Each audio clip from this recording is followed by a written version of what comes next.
I know that all of you had coffee and you are waking up, but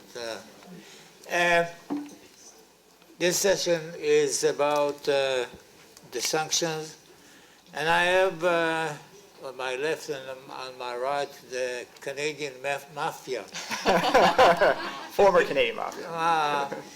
Once a Canadian, always a Once Canadian. Canadian, that's true. Two Canadians.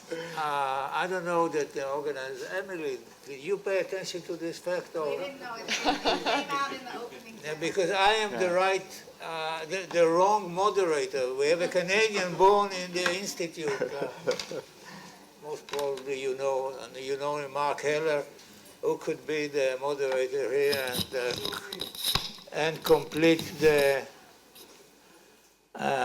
Iranian trio, Iranian Canadian trio. Okay.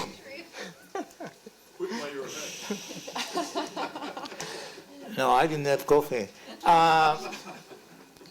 Seriously, Andrea Berger is from the RUSI, which stands for the Royal United Services Institute, one of the most known think tanks in Britain and the world.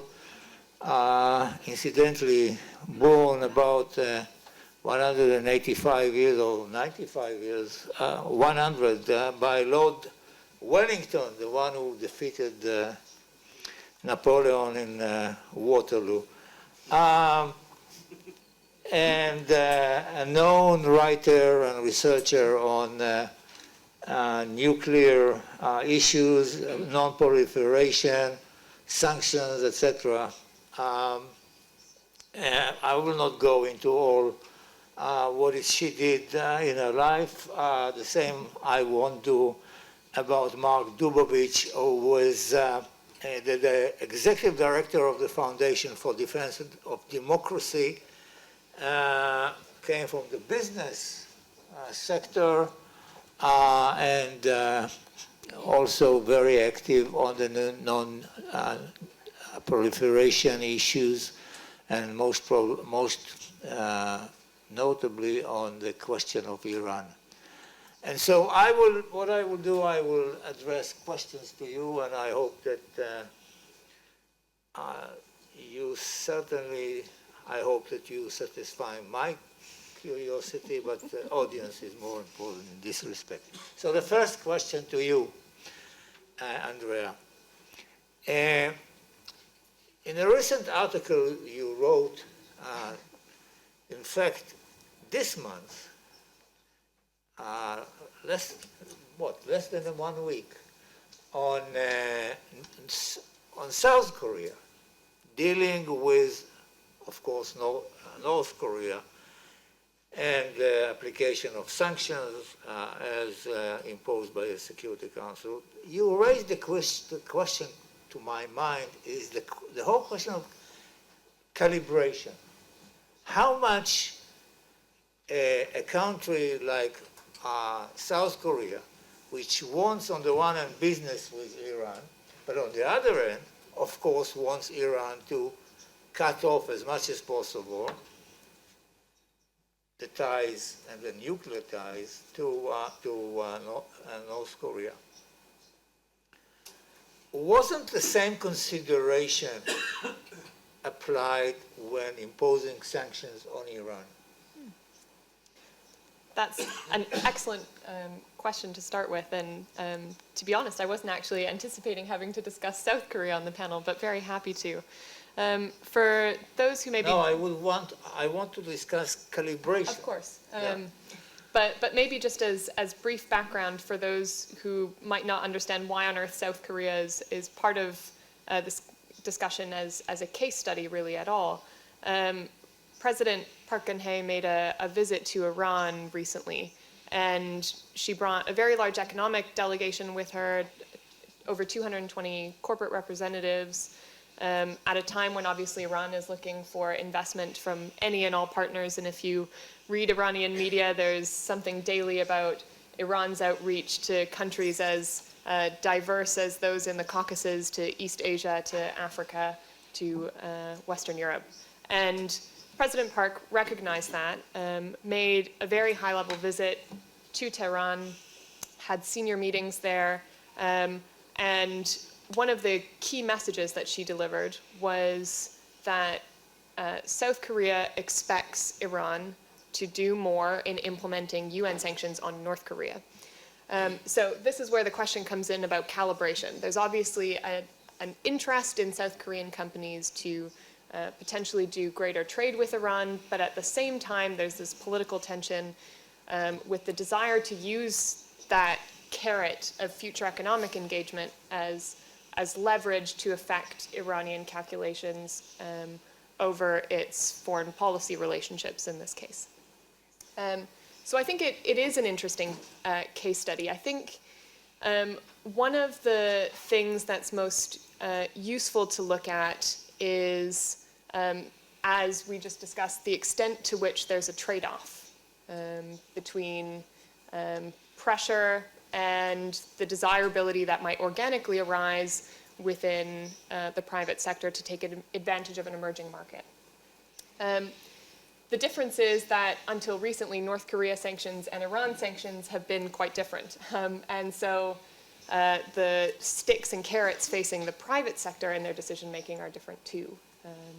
So I would suggest there's limitations to the utility of that as a specific case study for companies who are thinking about getting engaged in Iran in an era where there's been very active enforcement on Iran sanctions and not so much on North Korea sanctions. Here there is an effort to put pressure on Iran for North Korea sanctions, but the carrot is on a situation that deals with engagement with a private sector that's had an incentive structure around Iran sanctions. So I would suggest there are limitations, but I think it's worth looking at. Would you say that French and German companies were applying indirect pressure on their own governments, looking beyond the deal, that is to say, we want you to go somewhat softer because we want to do business in the future? I don't see convincing evidence that that is the case. And actually, in some places, France had some of the toughest lines at points in the negotiation, which would suggest that, if there were companies trying, they weren't always successful in convincing the French government to be soft in the course of negotiations. So while we certainly see that France wants to encourage companies to engage now, throughout the course of negotiations, I don't get the sense that there was an apparent strong push by the private sector in France to encourage concessions on the part of their government. What about the Chinese case in this respect?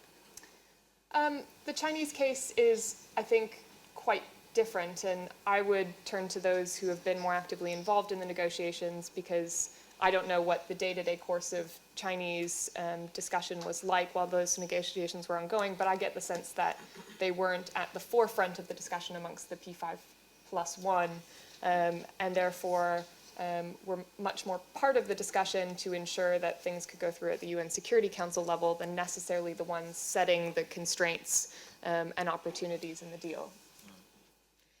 Mark, you are the executive director of the, I will call the name again, Foundation for the Defense of Democracy. Is part of the disappointment in terms of the toughness or the absence of it, over the sanctions, or because of the sanctions on Iran, those that were imposed, is that they were not tough enough to cause a regime change in Iran? Look, I think 2013, the Iranian economy was 4 to 6 months away from a severe balance of payments crisis. I mean, effectively 4 to 6 months away from economic collapse. I think the supreme leader and the revolutionary elite, because of the experience of 2009, when millions of Iranians were on the streets yelling, death to the dictator, where's my vote? I think they were fearful of the possibility that in 2013 you would have tens of millions of Iranians on the streets, and not just middle-class Iranians in the suburbs of North Tehran, but Iranians across the country yelling, "Death to the dictator, where's my paycheck?" And I think that in many respects motivated the revolutionary elite to understand that sanctions were not just having an economic impact, but they could have a profound political impact. Whether that could have brought down the regime, one doesn't know. It's speculation, it's counterfactual history. But I think it certainly played into their threat perceptions, which is why I think in 2013, I think as Emily said on the last panel, I mean, the P5+1 had enormous leverage, both economic leverage and political leverage, given that threat perception. I think they squandered that leverage for reasons that Emily and Valerie, I think, well explained. But I think that we were in a very strong position to reanimate those fears of a democratic counter-revolution like we had seen in 2009, but then not just a green revolution, but kind of a blue revolution of blue-collar workers who were tired of the regime, the economic difficulties, and had lost faith in the revolutionary dreams for economic and political reasons. Without entering, I don't know, facetious, without entering the debate who is the next U.S. president, but assuming that Hillary Clinton is the president, I am saying it once again, not in any Can you say it to the microphone? Sure.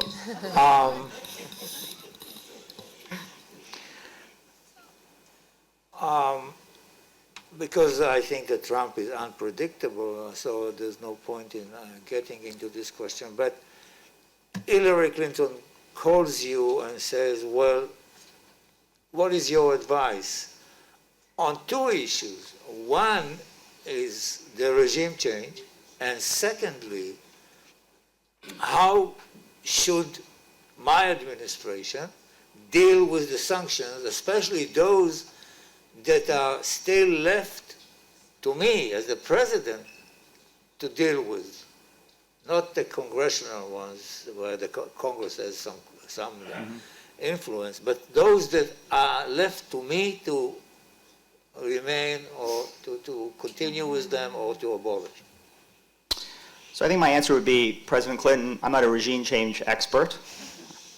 You should speak to regime change experts elsewhere in the administration or elsewhere in the national security establishment. But I would say to her that a regime transformation strategy has to include the delegitimization of the supreme leader and the revolutionary elite. That part of the problem with the JCPOA has not been just the legitimization of their nuclear agreement, but a legitimization of the revolutionary elite in general.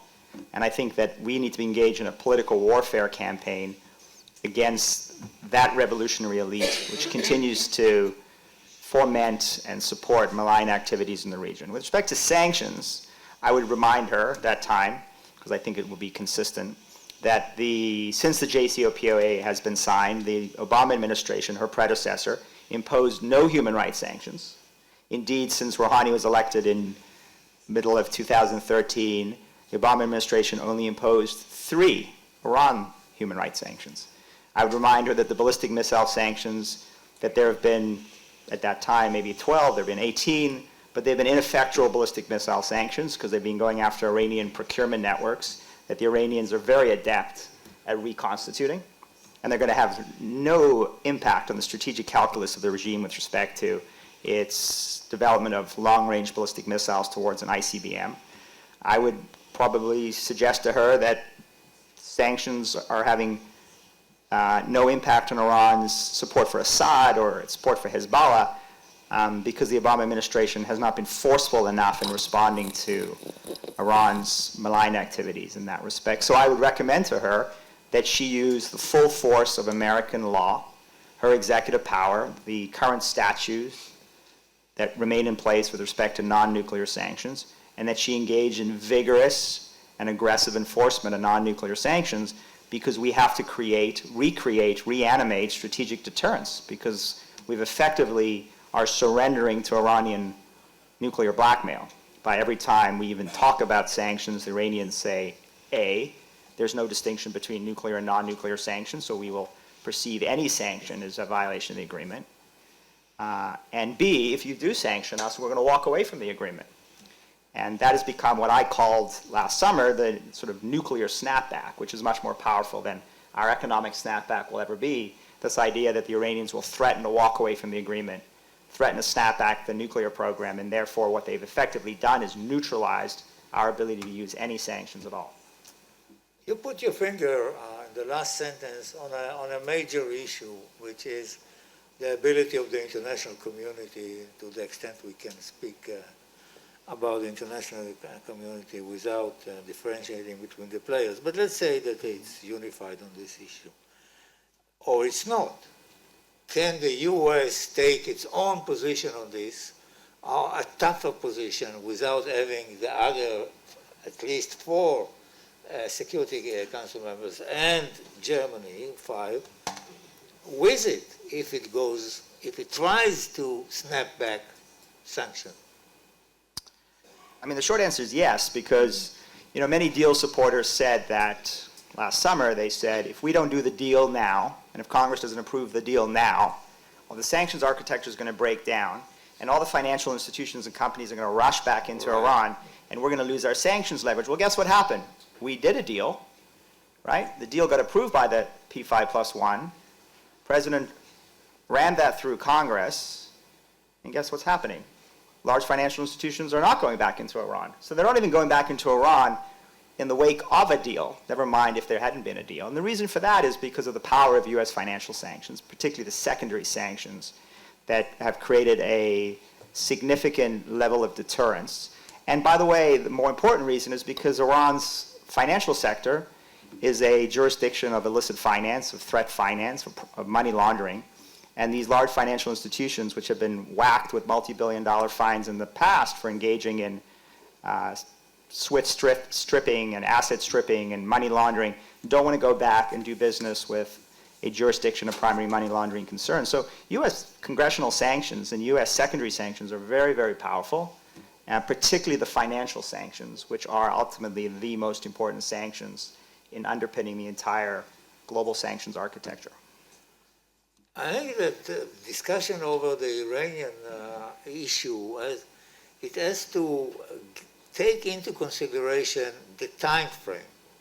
That is to say, when we speak about sanctions, what if the Iranians don't violate even by 1 iota the agreement over the period of the next 7 years? I just took 7 arbitrarily. So what happens if 7 years, and life does its course, certainly European, Chinese, Russians are less reluctant than those American companies who have an eye on this, and they go in a big way, including financial institutions. And the Iranians, for whatever reason, violate. The United States, to follow your logic, will be tougher than the other 5.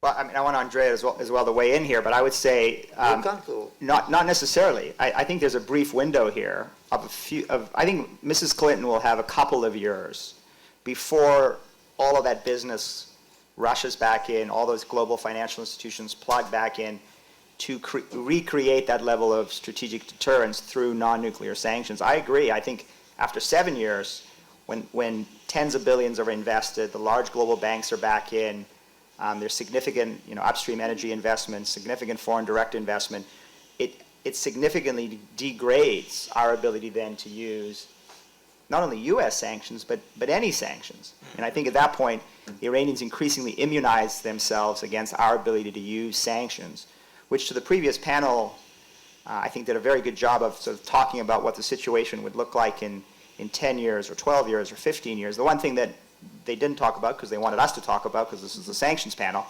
is will we have the ability to use sanctions in 10 to 15 years to stop an Iranian nuclear breakout? Well, one, no, because there's no way, as Emily said, that you can have enough time to put those sanctions back in place to stop a breakout. Right? And two, there's no way at that point that you can impose sanctions on what then will be probably $1 trillion Iranian economy with all of that foreign direct investment, all our Europeans and Asian allies going back in, because to impose sanctions means imposing sanctions on them. And they will resist that. They will resist that for financial reasons, and they will argue with us over the grounds, the violation, was it serious enough? Now, if the Iranians break out to a bomb, that's serious enough, but we don't have the time. That's a story. Right. They break out a bomb, it's serious enough, we'll have their support, but it'll be too late. If they violate in some way, short of an egregious violation, they will argue with us over how serious a violation that is. Can't we resolve it diplomatically? There certainly has to be many things we can do short of sanctions that will affect their business interests in order to resolve that. And that's the problem that I fear President Clinton will face in her second administration. Andrea, your take on this, plus a little addition, and that is, does the 23 of June matters in this respect? A few points. I think in terms of questions on whether or not the U.S. can act if it feels the situation is really intolerable, the procedural answer is yes, because the JCPOA is structured to enable snapback in a way that doesn't keep open a UN veto option by any of the other UN Security Council members. Specifically, the way that that snapback mechanism works is if your dispute resolution fails, the job of the UN Security Council becomes to pass another piece, basically, of to pass a Security Council resolution in order to maintain the status quo. And if the US feels that snapback is what is desired, it can veto a resolution maintaining the status quo, and sanctions come back into force. So one actor, in theory, at the UN Security Council level, can independently bring snapback to the table. So there's that procedural aspect. There's a question, I think, over the extent to which that would happen in practice, what the discussion with the Europeans would be like in that circumstance.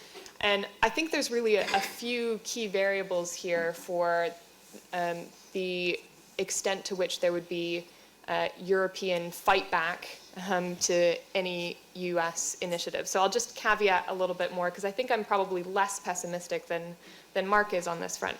I think we need to consider what the level of European engagement with Iran is like at the time when any violation or mounting set of violations takes place. And specifically, I would distinguish trade from investment. Investment has a lot longer timelines than trade necessarily does. It will depend to some extent, but generally you're talking about longer term time frames. No, you cannot regulate.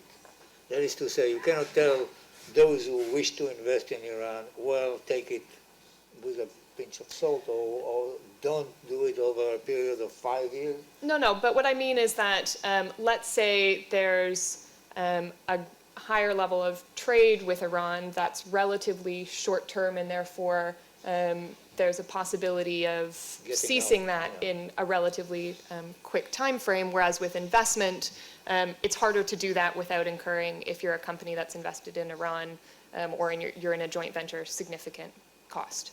So I think we'd have to see that's one variable, what the level of trade and investment between Europe and Iran is like at any given point.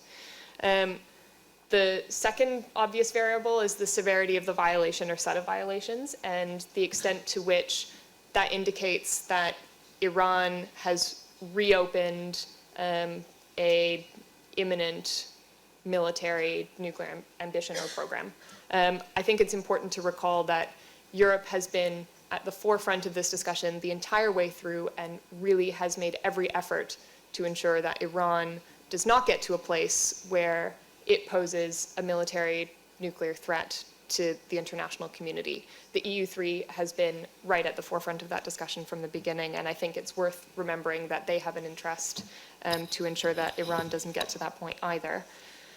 The third thing I would add, which maybe hasn't been talked about much, but when you sit in Europe and you watch discussions like the one that happened over responding to Assad's chemical weapons attack is the ability of European governments to communicate any decision to support a snapback option to their publics. There is post-Iraq... Can you explain? Sure. Post-Iraq, there's a lot of skepticism about the validity and depth of intelligence that supports major decisions like that, especially on WMD issues.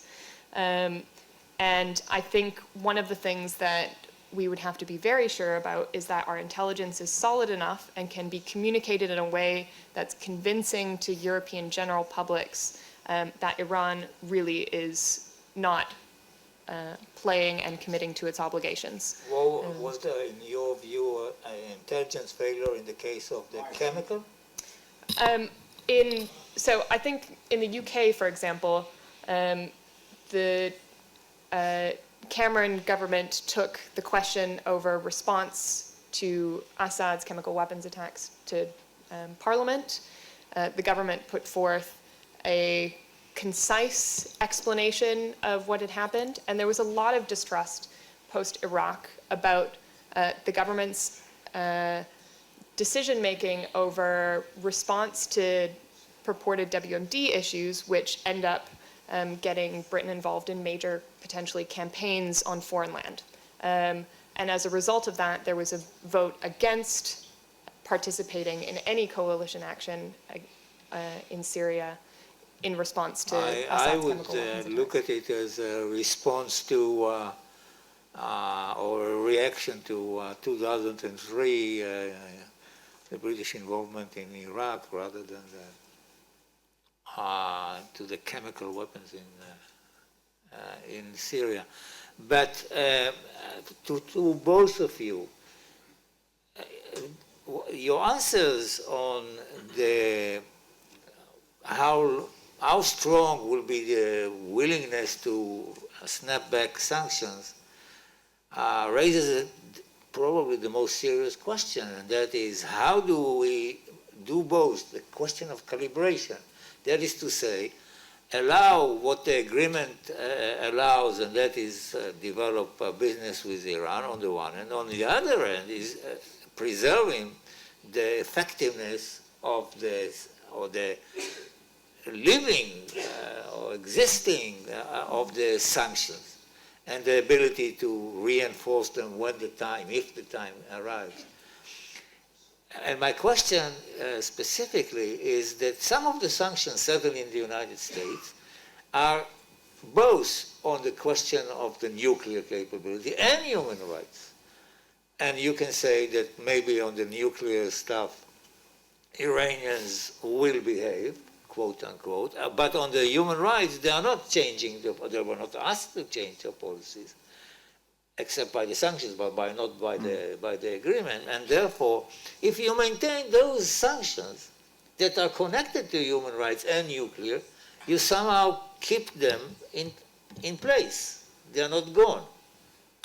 Yeah, so Oded, first of all, I mean, this whole idea, there's non-nuclear sanctions, right? They're not just human rights sanctions. There's sanctions with respect to terrorism, Iran's destabilizing role in the Middle East, its support for the Assad regime. Yeah, it was a short-term Right, so non-nuclear. Because, I mean, the human rights, I think sometimes you can almost say it's related, but a separate category. Iran is engaged in aggressive behavior in the region. It's firing off missiles. It's developing a long-range missile program. It's supporting terrorism. It's supporting the brutal Assad regime. And it has accelerated its human rights abuses since the JCPOA. And so the administration has sold, but I think in a way that is quite deceptive, is that we are somehow going to have this non-nuclear sanctions lever that we will be free to use whenever we encounter Iranian aggression. Well, guess what's happened since the JCPOA? They haven't used it. In fact, in many respects, the Iranians are flipping it on all of us by making the argument that there is no such thing as a nuclear sanction and no such thing as a non-nuclear sanctions. They're all sanctions. You said you'd relieve them. And any attempt to reimpose them means we're going to walk away from the deal. They've gone further because for the Iranians, the JCPOA was not the end of the negotiations. For the Supreme Leader, it was the beginning of the negotiations. The Iranians are still negotiating. We're kind of defending the deal, and our Secretary of State has become the trade promotion agent for the Islamic Republic of Iran, running around the world trying to convince banks and large companies to go back into Iran. And the Iranians are continuing to negotiate. They want more concessions, right? They forgot to negotiate access to the US dollar. Whoops. Mr. Zarif forgot to negotiate that. So what are they doing? They're asking for it again. And the State Department was poised to give it to them by granting a general license for overseas financial institutions to do offshore dollar clearing until Congress pushed back, and we stalled that. But today, Boeing announces a $26 billion deal with Iran to sell 100 aircraft. Well, guess what? That's going to have to get financed. Guess what? It's going to have to get financed probably by a U.S. bank, and it's going to have to be done in U.S. dollars. So under the Boeing deal, the Iranians are going to get dollarization.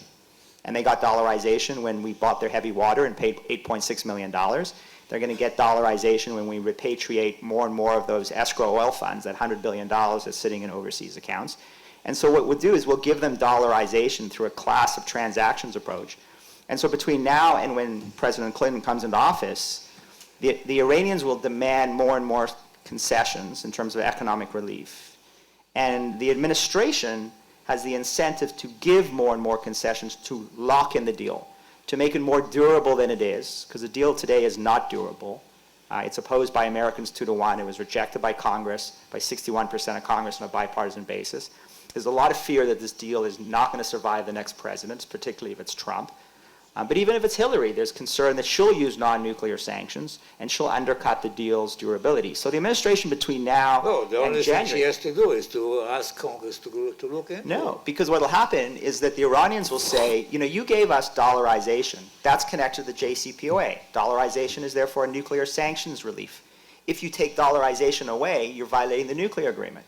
And if you violate the nuclear agreement under the provisions of the nuclear agreement, we can treat the agreement as null and void. So the Iranian play is to take all of the relief that it gets, link it directly to the nuclear agreement, call it nuclear sanctions relief. And when Mrs. Clinton comes into office and says, you just did something really naughty, we're going to take it away, the Iranians will say, I'm sorry, but that was relief given under the JCPOA. It's nuclear sanctions relief. It's a violation of the agreement. If you take it away, we walk away from the agreement, we snap back our nuclear program, and then you all go to war. So this is the Iranian game, and I fear the administration, in its desire to make the deal more durable, is playing into this game by giving these economic concessions. And then I'll end with this, and doing what the administration promised they wouldn't do. In fact, said to the Iranians they wouldn't do, which is guaranteeing the Iranians economic relief, right? The administration didn't guarantee the Iranians economic relief. They said we are going to suspend or lift hundreds of sanctions, designations, we're going to use national security interest waivers, we're going to allow you back onto SWIFT, we're going to allow you to sell your oil, but we're not guaranteeing you economic and financial relief. Well, Khamenei, being the smart negotiator that he is, right, is going back into the negotiation and saying, well, actually, I want you to guarantee me economic and financial relief because it's your sanctions that keeping the banks away. That's an expression of quote-unquote Iranophobia, and these sanctions relief they're not worth the paper that they were written on. And if you don't give it to me, we will find a way to quote-unquote burn the agreement. So this is the game between now and January. My fear, it's going to paralyze U.S.-Iran policy. It's going to tie Mrs. Clinton's hands, and the Iranians are going to be in a much stronger position over the next few years to continue to engage in malign activities without fear of U.S. punishment. Can you stop today the deal? The planes, it's a civilian deal, no arms involved. And what exactly do you say to Boeing? Sorry, you can't go ahead. Or you can, but we will not back it. Look, I don't think you can stop the deal, and I think in the transfer of pure civilian aircraft for pure civilian use to a pure civilian entity, then those planes need to be delivered. But here's the problem with this deal. Right? Iran Air is state-owned. Iran Air, which is buying the planes, was previously listed, on the list, was previously designated for transferring men and weapons to Assad. Right? So the Revolutionary Guard were on those planes flying to Bashar Assad to go fight in Syria. Under the JCPOA, they de-designated Iran Air. It had nothing to do with the nuclear agreement, but they decided to delist it because the Iranians demanded it. Okay, so now Iran Air is going to buy 100 planes. Now, number one, what guarantee does Boeing have, and what guarantee does Citibank have if they do the financing, That the Iranians will not do. that Iran Air is not going to be flying to Syria to resupply Assad? Well, guess what? Iran Air is back supplying to Syria because they're back flying the same resupply route that they did before. The second problem is you've heard of Mahan Air. Mahan Air is Revolutionary Guard Air. Right? Mahan Air is still designated because of its connection to the Revolutionary Guards. Now, Mahan Air and Iran Air, are they separate? I mean, they're both state-owned entities. What guarantee does Boeing and Citibank have that those planes or jet engines or airline services or any parts and technology don't get transferred from Boeing to Iran Air and Iran Air to Mahan Air? And then I'll conclude with this. Even if there is no direct transfer of the Boeing planes, when the Boeing planes go into the Iran Air fleet, and Iran Air has all these old planes, well, what guarantee do they have that they're not going to sell those old planes to Mahan Air, so Mahan Air can now use that to resupply the Revolutionary Guards, Hezbollah, and Bashar Assad? That's the problem with this transaction, and that's why, I mean, Boeing and Citibank, if that's the bank, are going to be taking, it's a due diligence nightmare for them to be engaged in this kind of transaction. Before I turn to the audience, Andrea, you somehow avoided the Brexit impact on this. Maybe with good reason that on Thursday nothing dramatic will happen. But I am afraid that even if it doesn't happen, some of the impact is already there in terms of the weakening of the EU unity to the extent it existed or it exists today. Does it have any impact? Secondly, when you hear what Mark says, how do you really put a stop to the rush nach Osten, that is to say, to Iran, of the various economic conglomerates? If Boeing is doing it, what's wrong with Airbus doing it? Oh, they are doing it. Well, they are doing it. They No, signed sure. a $26 billion deal. Right. So first on the EU, I think you ended on a really important point, which is the extent to which there's been EU unity at the core on really any issue. It's just the nature of a 28-nation grouping that there's always going to be disagreements on pretty much anything. The extent to which you can reconcile those in the short or long term is the great task of the EU, and that process has been immensely valuable in the European community. But Britain has always, to an extent, been Eurosceptic. So if they stay in the European Union, Britain will continue to have a somewhat Eurosceptic government, that's almost certain. But on this point specifically, I think there's a few issues to consider. One, even if on Thursday we vote to leave the European Union, there will be probably at least a 2-year period with the possibility of extension before that actually takes effect. So for that time, Britain will continue to act as a member of the European Union while it's negotiating the process for exit. But secondly, on the sanctions point, I actually think for a longer period of time even after that, the chances are that Britain will stay broadly in tune to what is happening at the European level. I think it might go for, in the interim, a Norwegian sanctions model, if you will, where Norway reacts to designations made at the European Union level and implements those in national law despite not being directly obligated to. I think that's something that Britain would probably look to do at least for the medium term as well, though it might go beyond those sanctions at the EU level, as is every country's prerogative. On the rush to Iran, I'm not sure I would describe it as a rush at the moment. I think there's definitely an active exploration of possibilities, but that needs to be carefully nuanced by both region and sector. Again, it probably also should be nuanced between trade and investment in terms of the extent to which and the speed at which that's happening. I think there will be quite active acting on potential trade opportunities by companies in countries outside of Europe in the first instance. I think that's where we're likely to see the biggest expansion of trade and potentially investment as well. But I wouldn't suggest that there's going to be a major rush in the first few years from Europe to the degree that we'll see it elsewhere. I will allow one question from the audience to the extent that somebody is brave enough to ask. Well, I intimidated sufficiently the audience. Thank you very much, panelists. We are moving now to the second panel.